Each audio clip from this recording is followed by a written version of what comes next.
Welcome to Always Real Talk. I'm happy to have in the studio with us today Marcus Goodwin, who is the president of the DC Young Democrats.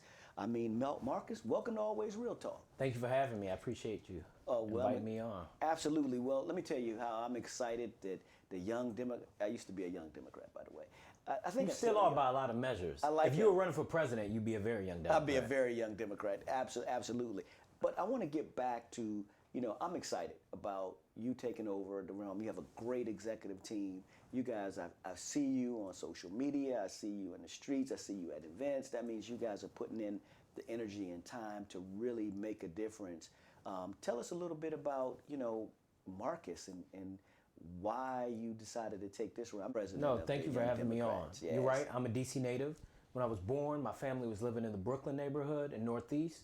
Then I was raised in Columbia Heights for most of my life, between Columbia Heights Northwest and Congress Heights Southeast. I'm the fifth of 8 kids in my family, so this city is all me. I really, from my father's legacy, having attended Howard University, my mother immigrating to DC from Africa to work in international affairs, and now she's a DCPS teacher, feel that this city embodies me. So going to Philadelphia, working in New York, going to Harvard, coming back to DC, this has always been home. I've never been confused about that.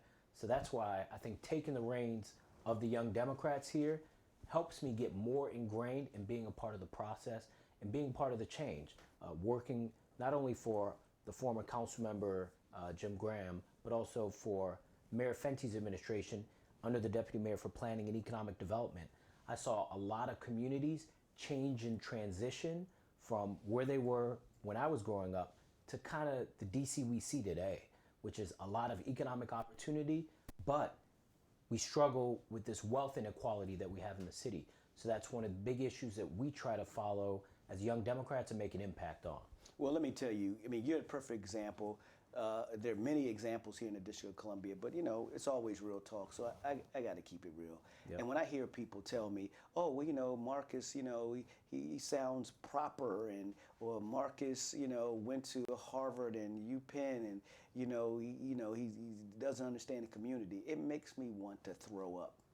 And the reason why is the hypocrisy of our people, that you have a young person such as yourself that did everything that we all go tell young people they do, and you did it, and you're back. We should be embracing young folks like yourself. It's okay to speak proper English. I break up some verbs. I can tell you that right now. Yeah. But I just wanted to personally say that. I know you didn't ask me to say that. I appreciate the personal note. But I had to keep it real. Now let's get back to these Young Democrats. Yes, you're the president of the Young Democrats. Yes, sir. What is the plan? What are y'all plans, and what do you want to achieve over the next 12 months? So I'm fortunate that I was elected in January of 2019, but my term runs through December of 2020, which gives us the opportunity to focus on 2020, both locally and nationally.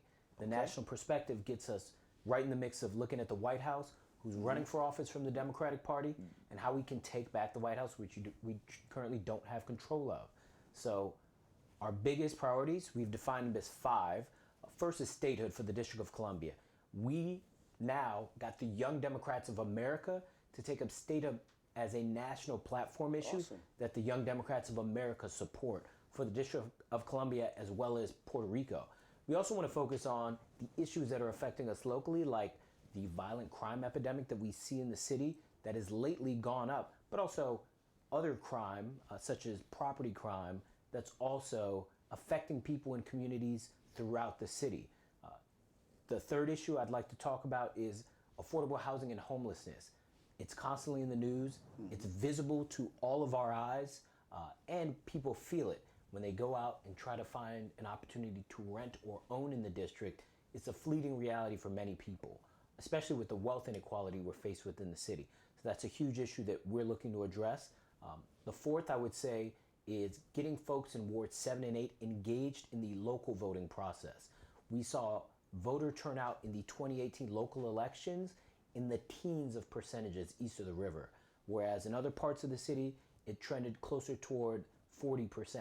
So we need to ensure that people in all parts of the city, east and west of the Anacostia River, are informed and activated and provided the resources to get out the vote. And finally, we want young people involved locally and nationally. when we look at the Democratic primary debates, we need young people talked about and people to have a platform and agenda for young voters and young Americans who are faced with a lot of the issues that are coming, like Social Security and Medicare and Medicaid not looking like they'll be able to fund our futures. Well, that's an aggressive agenda. It is. You will say that, right? I mean, it's 12 months, it's aggressive agenda, right? Yep. But I want to go back to a couple of them because I think all of them are important. Some of them are important sooner rather than later. Correct. And the first one is, we talk about this affordable housing. Yep. And right now, for young folks, when I say young folks, people that have either graduated from college or people that have been working for 2, 3, 4, 5 years, 35 years old, 10 years. Right. And, they were born here. Right. Or they moved here. Doesn't make a difference. But if you were born here and you come back home, so you do all the things that people tell you to do. You go, you get a good education, or you go, you get a good skill, you find a great job, you've been working there, you come back to your local hometown, your community, and you can't live on your block. Okay, I can't live on my block because maybe the houses, I can't live. But then I try to go live on another block. I can't live there either. Right. Then you start looking around and, the feeling of not being able, because you purchased a home here in the District of Columbia. That's right. And I just don't know. I talk to people and they feel really sad. Right. Because they can't live in the city in which they were born. If you buy a home 5 years later in the city, the way the city's grown, you may not be able to afford 5 years later owning a home in that same neighborhood. And we've seen home prices rise tremendously year after year. So I know that the best way to get in is really to be in partnership. But as a single person, incredibly hard to get that done now. I want to see more home ownership opportunities. I understand our mayor has done a good job providing opportunities for teachers, firefighters, police officers. I think that's a good way to incentivize them coming into the city because a large majority of those professions who work in the district don't live in the city. But I think other people, whether you're a software developer or a researcher or an economist or an engineer, they need opportunities to live in the city too. People who work hard, but maybe now faced with student loan debt, which is another issue of ours that hurts their ability to borrow toward a future purchase like home ownership. And when you're talking about home ownership, and I would say I think that Mayor Bowser, in terms of the Housing Production Trust Fund, I mean, they've put a lot of money there. $120 million Now, I'm going to go back to what I believe is that it's interesting if we would go back and an auditor would go and look at all the dollars that we used that was supposed to go for affordable housing and lay out people actually living there that actually qualify now. That they can't just live there for a year, right, and then they're gone. Next thing you know, the affordability's gone, right? So all these dollars that we gave and all this affordable housing that we gave, the mayor's really jumped on it. She's done a good job. But if you are a metro bus driver here in the District of Columbia, right, and can you afford to live here?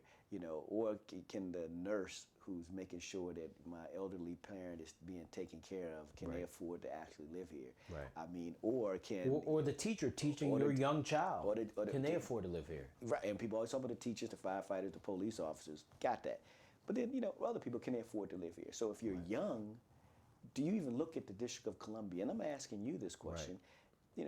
Do young folks look at the District of Columbia as a real option when it comes to home ownership these days? Well, these are issues that aren't just DC specific. I know, I got you. Every major city across the country is faced with these same issues, but DC's done a lot of things right, and that's why we see the population growth. When Mayor Williams set out in 2000 that we're going to grow our population by 200,000, and we've done it, he brought a lot of things that brought a lot of people, and the administrations that have followed have done the same. We have great restaurants. We have a baseball team that's in the World Series now. That gets people excited, and all of the housing around there. I just read an article about a building that's 95% leased and it hasn't even opened yet. 177 units in the Navy Yard. We have communities today that didn't exist 5 years ago.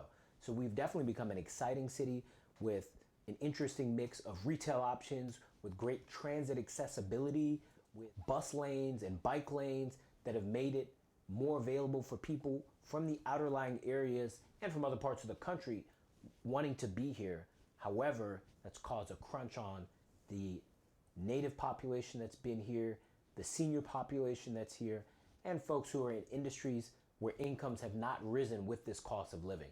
So that's the problem we're dealing with. I mean, the problem you have is that, people say gentrification, you're kicking black folks out, white folks moving in, however you want to put it. But at the end of the day, it's about economics. Right. Either you can afford to live here or you can't afford to live here. Right. So the real question is, what type of city do we want to have? Do That's we want to true. have a city where the only way to afford here is to have $1 million salaries? Right. Or do you want a diverse community that, encompasses a little bit for everyone? And I think we're going down that path that we have to, if decisions are made differently, it's going to be made for us, and it's going to be already defined. And I think one area we need to focus on more is naturally occurring affordable housing.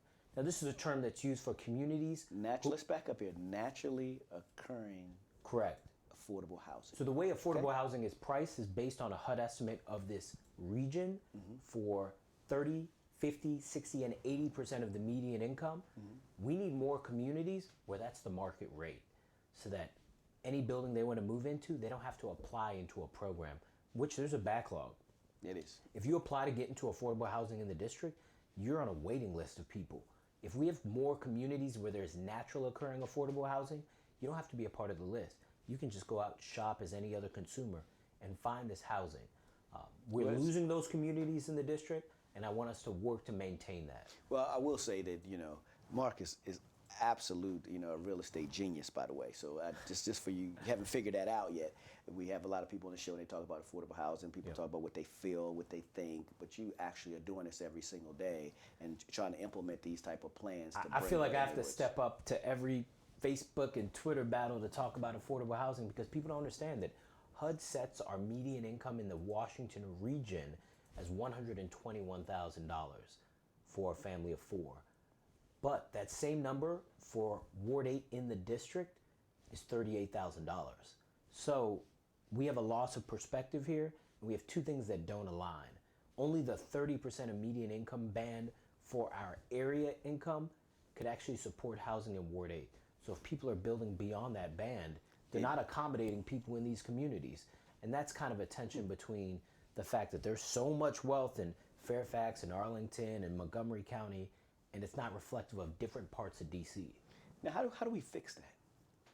It's tough because a lot of our funding is tied up with federal backing for the construction and payments of rental for housing units for people in the affordable housing system. The only thing we can really do is focus on the lower tier income bands and ensure that people at the 30 to 50% are allowed housing opportunity, and making those requirements set in place. Well, I'll tell you what, we'll be right back right after these messages. We'll be back with Marcus Goodwin, the president of the Young Democrats, but also a real estate genius, as you will see. We're going to talk a little bit more about the agenda. Great. I know we got off about affordable housing. We'll talk about the agenda. Great. And then we're going to talk about what's next. Great. Then 2020. We'll be right back right after these messages. Welcome to Always Real Talk. We would love to hear from you. You like what you're hearing? You want to follow our show?